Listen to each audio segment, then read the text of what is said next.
নমস্কার বন্ধুরা, নবদিগন্ত চ্যানেলের পক্ষ থেকে আপনাদের সকলকে জানাই স্বাগতম। তো বন্ধুরা, এই মুহূর্তে আমি আপনাদের আবারও একটি নতুন আপডেট শেয়ার করতে চলেছি। তো এই মুহূর্তে আমি আপনাদের যে আপডেটটি শেয়ার করতে চলেছি সেটি হচ্ছে 9533-এর যে প্যানেল দিয়েছে প্রাইমারি বোর্ড, যার রিক্রুটমেন্ট প্রক্রিয়া এখনও চলছে, সেখানে 2108 জন যে আনঅ্যাবজর্ব ক্যান্ডিডেট রয়েছে তাদের চান্স কতটা রয়েছে, তাদের নিয়োগ হবে কিনা বা আনঅ্যাবজর্বদের কতটা চান্স রয়েছে, এই বিষয় নিয়ে এখন আমি আপনাদের সাথে পুঙ্খানুপুঙ্খ আলোচনা করব। তো আপনারা সম্পূর্ণ ভিডিওটি স্কিপ না করে প্রথম থেকে শেষ পর্যন্ত দেখুন। এই ভিডিওতে আপনারা অনেক ইনফরমেশন পেয়ে যাবেন। কিন্তু তবে তার আগে বলে রাখি, যারা প্রথমবার আমার চ্যানেলে এসেছেন আপনারা কিন্তু অবশ্যই আমার চ্যানেলটিকে সাবস্ক্রাইব করে অল নোটিফিকেশন অন করে রাখবেন, কেননা এই ধরনের আপডেট আপনারা কিন্তু সবার আগে সবার প্রথমে এই চ্যানেল থেকেই পেয়ে যাবেন। তো চলুন বন্ধুরা, আমরা তাহলে এবারে আজকের এই আপডেটটি বিস্তারিত দেখে নিই। তো বন্ধুরা, আপনারা অনেকেই হয়তো একটু বিভ্রান্ত হয়ে আছেন, কেননা 9533-এ রিক্রুটমেন্ট চলছে, কিন্তু সেখানে 2108 জন ক্যান্ডিডেট তারা কিন্তু অলরেডি এই রিক্রুটমেন্ট প্রক্রিয়া থেকে ছিটকে গিয়েছে, তারা কিন্তু মেধা তালিকায় আসতে পারেনি। তো এই নিয়ে মন খারাপ হওয়াটাই স্বাভাবিক, কিন্তু সবথেকে বড় বিষয় হচ্ছে যে তাদের চান্স কতটা রয়েছে, এই বিষয়টি আজকের ভিডিওর আলোচ্য বিষয়বস্তু। তো 9533, আপনারা যদি এই প্যানেলটিকে ভালো করে অ্যানালিসিস করেন আপনারা কিন্তু তাহলে পুরোটা বুঝতে পারবেন যে 5% ওয়েটিং লিস্ট সহ কিন্তু প্যানেল পাবলিশ করেছে প্রাইমারি বোর্ড। এখানে কিন্তু 5% ওয়েটিং লিস্ট রয়েছে, অর্থাৎ যেটা পর্ষদের ওয়েটিং লিস্ট, বাইরে চালার প্যানেল লিস্ট, সেই লিস্ট সহ কিন্তু 9533-এ প্যানেল দিয়েছে। তো স্বাভাবিকভাবেই এই লিস্টে কিন্তু অনেকেই অ্যাবসেন্ট থাকছেন, অর্থাৎ নন জয়নিং সিট কিন্তু যে কোনো রিক্রুটমেন্টেই থাকে, এখানেও কিন্তু অনেক নন জয়নিং সিট রয়েছে। অর্থাৎ এক কথায় বলতে গেলে বলা যায় যতজন ওয়েটিং লিস্টে রয়েছেন সকলেরই কিন্তু চাকরি হয়ে যাওয়ার কথা। তো আগে ওয়েটিং লিস্টে যারা রয়েছেন তারা এই নন জয়নিং সিটে চান্স পাবেন, আগে তাদের কিন্তু কাউন্সেলিং হবে। এবং এরপরে আসবে 20-22 ডিএলএডদের বিষয়। যেহেতু 20-22 ডিএলএডদের বিষয়টি এখনও কিন্তু সুপ্রিম কোর্টে বিচারাধীন অবস্থায় রয়েছে, সুপ্রিম কোর্টে মামলা চলছে। 20-22দের জন্য একটা নির্দিষ্ট পরিমাণ সিট কিন্তু প্রাইমারি বোর্ড তুলে রেখেছে। 20-22 ডিএলএডদের মধ্যে থেকে 2926 জনের নামের তালিকা প্রকাশ করে প্রাইমারি বোর্ড। সেটা যদিও প্রথম দিকে 1842 জনের ছিল, যেটা সুপ্রিম কোর্টে হলফনামায় জানিয়েছিল প্রাইমারি বোর্ড, কিন্তু পরবর্তীতে আমরা সেই সংখ্যাটা দেখতে পাই যখন ইন্টারভিউ লিস্ট পাবলিশ করে, যে সেখানে কিন্তু 72 পাতা বা 74 পাতার একটা লিস্ট পাবলিশড হয় সমস্ত টেবিল নাম্বার সহ। সেখানে 2926 জন ক্যান্ডিডেটকে সেই লিস্টে রাখা হয় এবং এর মধ্যে প্রায় 2550 জন মতো ক্যান্ডিডেট তারা কিন্তু ইন্টারভিউ অ্যাপিয়ার করেছেন, অর্থাৎ ইন্টারভিউ দিতে তারা সক্ষম হয়েছেন। এবং এছাড়াও আরও কিছু 20-22-এর মামলা, অর্থাৎ যাদের বিএড এনআরএস ছিল তাদের মামলাগুলোর অর্ডার হয়েছে বিচারপতি রাজাশেখর মান্তার এজলাসে, কিন্তু এখনও পর্যন্ত তাদের ইন্টারভিউয়ের লিস্ট পাবলিশ করেনি প্রাইমারি বোর্ড। এটাকেও কিন্তু সুপ্রিম কোর্টের বিচারাধীন বিষয়ের ওপরেই রেখেছে প্রাইমারি বোর্ড। যদি সুপ্রিম কোর্ট অর্ডার দেয় তাহলে তারা তাদের ইন্টারভিউ নেবে। তো 20-22 ডিএলএড মামলার ক্ষেত্রে কিন্তু আমরা 29 তারিখের যে জাজমেন্ট হয়েছিল বা শুনানি হয়েছিল সেটির দিকে যদি একটু তাকাই তাহলে পুরো বিষয়টি বুঝতে পারবো।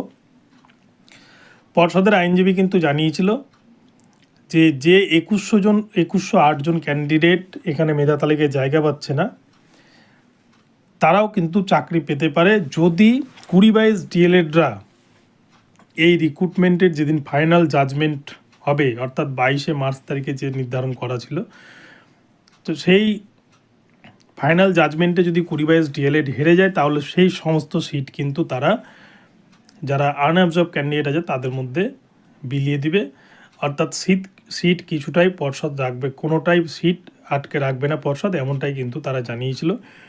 তো সেই হিসেবে আনঅ্যাবজর্বদের জন্য কিন্তু 20-22 ডিএলএড মামলাটা ভীষণ গুরুত্বপূর্ণ, কেননা 20-22 ডিএলএডরা যদি কোনো কারণে হেরে যায় তাহলে সেই সিট কিন্তু সমস্তটাই আনঅ্যাবজর্বদের খাতায় যুক্ত হবে। এটা কিন্তু পর্ষদের তথ্য অনুযায়ী। কিন্তু 20-22 ডিএলএডদের হারার চান্স খুবই কম, তাদের কিন্তু 95% জেতার চান্স রয়েছে, যেহেতু সমস্ত নিয়োগ প্রক্রিয়াকে তারা আটকে রেখেছিল কোনো মামলার গ্রাউন্ড না থাকলে কিন্তু তারা সেই নিয়োগ প্রক্রিয়াকে আটকে রাখতে পারতো না, এবং সুপ্রিম কোর্ট এতদিন ধরে এই মামলাটিকে ঝুলিয়েও রাখতে পারতো না। তো সেই হিসাবে 20-22-এর কিন্তু একটা ভালো গ্রাউন্ড রয়েছেই, তাদের হারার চান্স খুব কম। তাহলে এখন বিষয় রয়েছে যে 2108 জন যে আনঅ্যাবজর্ব ক্যান্ডিডেট রয়েছে তাদের চান্স কতটা। তো দেখুন বন্ধুরা, আমরা পূর্বে আমি অনেক দিন আগে আপনাদের বলেছিলাম যে পর্ষদের হাতে যে পরিমাণ ভ্যাকান্সি রয়েছে, সেই ভ্যাকান্সিতে কিন্তু প্রায় সকলেরই চাকরি হয়ে যাওয়ার কথা। কেননা আপনারা একটু দেখুন যে 11,765 ভ্যাকান্সির নোটিফিকেশান প্রথমে এসেছিলো, পরে 7 জনকে বিভিন্ন কারণে চাকরি দেওয়ার ফলে সেখান থেকে কিন্তু 7টা সিট কেটে নেওয়া হয়েছে, ফলে 11,758 টোটাল ভ্যাকান্সি পর্ষদের হাতে। সেই হিসেবে তারা অ্যাডিশনাল প্যানেল সহ কিন্তু 9,533-এর প্যানেল বের করছে।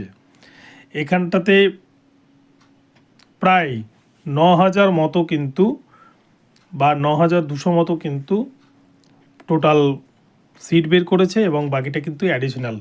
তো সেই হিসাবে যদি আমরা 9,000 ধরে নিই, তাহলে প্রায় কিন্তু